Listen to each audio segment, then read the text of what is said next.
और एक बात ध्यान रखना, कोई भी जेल में एजेंसी के कारण नहीं है, जेल में कोर्ट के कारण है, कानून के कारण है, और कानून उनको राहत भी देने के लिए बैठा है, जाइए राहत लीजिए, लेकिन राहत नहीं ले पाते। 5-5 एमएलए जेल जाके आए हैं और अब बेल पर हैं। ये आपका रिकॉर्ड है, 5 एमएलए जेल। ये हम तो स्वच्छ प्रशासन देंगे, हमारे एमएलए तो ऐसे होंगे, ऐसे होंगे, ऐसे होंगे जो एकदम स्वच्छ होंगे।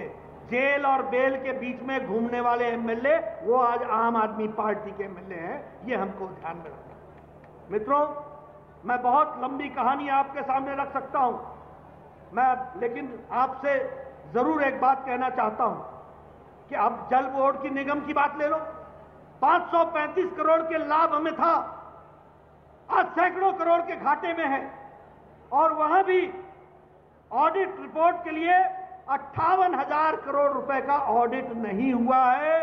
और सीएजी ने 17 चिट्ठियां लिखी हैं, 17 चिट्ठियां लिखी हैं कि आप 58,000 करोड़ रुपए का जल विद्युत निगम में ऑडिट कराओ।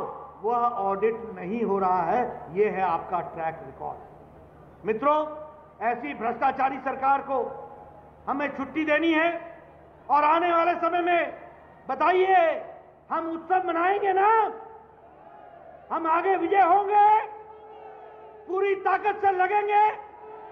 मित्रों, यह दिल्ली के कार्यकर्ताओं की जिम्मेवारी है, और जिसके पास इतनी बड़ी ताकत जो आज मैं अपने सामने देख रहा हूं पंच परमेश्वर के रूप में, ये लोग, ये कार्यकर्ता जब ठान लेते हैं तो उस ठानने को पूरा करके हटते हैं, ये मेरा विश्वास है। इसलिए मित्रों, मैं ये आपसे निवेदन करने आया हूं, पंच परमेश्वर को मैं आह्वान करने आया हूं कि ऐसी भ्रष्ट सरकार को दिल्ली में रहने नहीं देना है।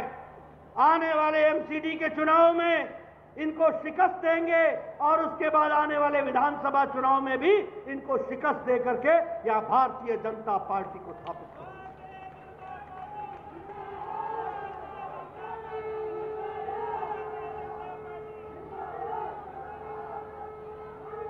अंत में मेरा आपको आह्वान है, मेरा आपको निवेदन है, आप जाइए, घर घर जाइए, हमारे दिल्ली की जनता के साथ मिलिए, हमारे पैम्फलेट को लेके जाइए, बताइए कि शराब को बंदी करने वाले और शराब को रोकने वाले शराब घोटाला कैसे करते हैं, और आम आदमी को शराब मुहैया करा करके समाज में कितनी गड़बड़ी करते हैं।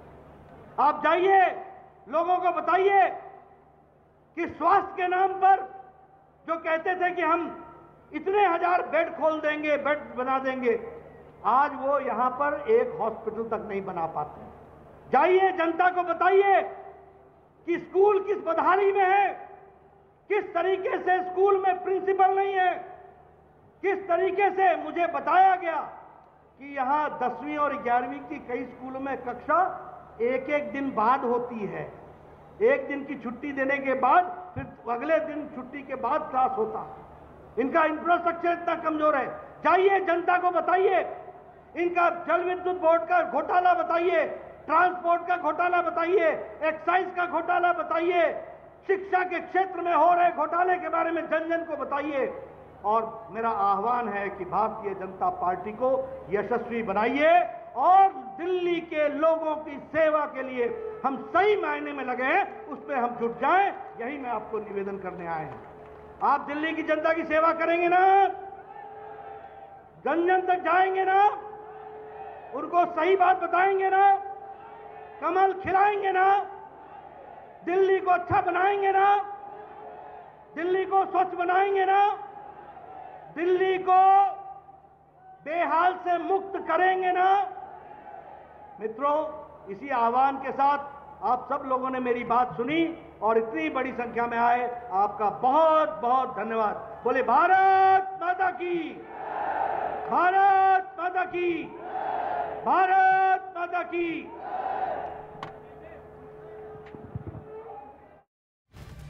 अध्यक्ष जेपी नड्डा को आप सुन रहे थे रामलीला मैदान से।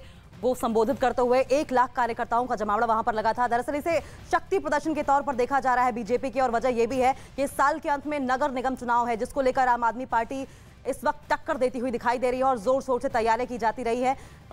मंच से जेपी नड्डा ने केजरीवाल सरकार पर निशाना साधा, साथ साथ आपने झूठे आंकड़े पेश किए, इस तरह के भी आरोप लगाए। स्कूलों के नाम पर ज्यादा मनमानी करने की भी आरोप लगाए।